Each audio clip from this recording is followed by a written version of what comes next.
Hello दोस्तों, आज हम भाषा और संस्कृति के सेकंड चैप्टर का अध्ययन करेंगे।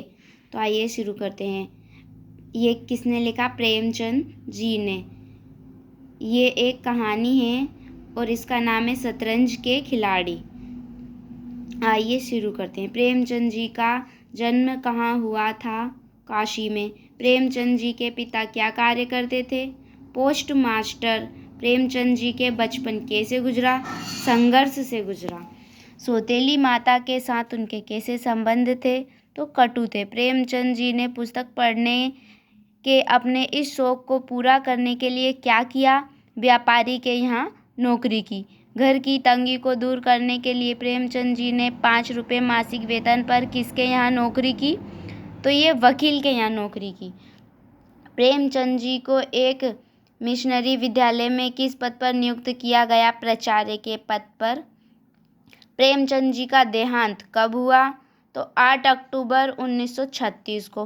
प्रेमचंद जी का पहला विवाह परंपरा के दबाव में हुआ। प्रेमचंद जी का दूसरा विवाह एक विधवा स्त्री से किस आयु में हुआ? 25 वर्ष की आयु में। प्रेमचंद जी की पहली रचना किस भाषा में प्रकाशित हुई? उर्दू में।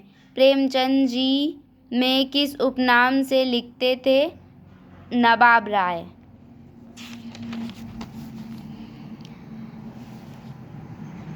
प्रेमचंद जी मुंबई क्यों गए थे? सिनेमा जगत में भाग्य आजमाने। प्रेमचंद जी ने मुंबई छोड़ने का निर्णय क्यों लिया?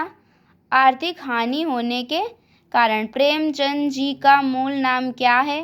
धनपत राय। प्रेमचंद जी को उपन्यास सम्राट किसने कहा था? तो शरत चंद्र चट्टोपाध्याय ने। प्रेमचंद जी के जीवन पर किसका प्रभाव था? आर्य समाज का। प्रेमचंद जी के दूसरे विवाह से हुई संतान थी सभी थी श्रीपत राय, अमृत राय और कमला देवी। प्रेमचंद जी ने अपना कौन सा उपन्यास पूरा नहीं कर पाए जिससे उसके पुत्र अमृत राय ने पूरा किया? मंगलसूत्र। प्रेमचंद जी की कालजयी रचना किसे कहा गया है? गोदान को। प्रेमचंद जी के उपन्यास का मूल कथ्य भारतीय ग्रामीण जीवन था। प्रेमचंद जी की अंतिम कहानी किसे माना जाता है? कफन को। किसान जीवन पर प्रेमचंद जी द्वारा लिखे गए उपन्यास का नाम है प्रेमाश्रम। रंगभूमि में प्रेमचंद ने कथा का नायक किसे बनाया है? एक अंधा भिखारी। प्रेमचंद जी ने किन पत्रिकाओं का संपादन किया? हंस, माधुरी, जागरण, उपरोक्त सभी का किया। प्रेमचंद जी द्वारा किस नाटक का अनुवाद किया गया? तो चांदनी की डिबिया, न्याय, हड़ताल, ये सभी नाटकों का इन्होंने अनुवादन किया। प्रेमचंद जी की प्रेस में मजदूरों ने क्या किया? हड़ताल की। प्रेमचंद जी की शोध कहानी का प्रकाशन किस वर्ष हुआ? 1920। निम्नलिखित में से कौन प्रेमचंद के समकालीन कहानीकारक नहीं है? तो ये हैं विष्णु प्रभाकर।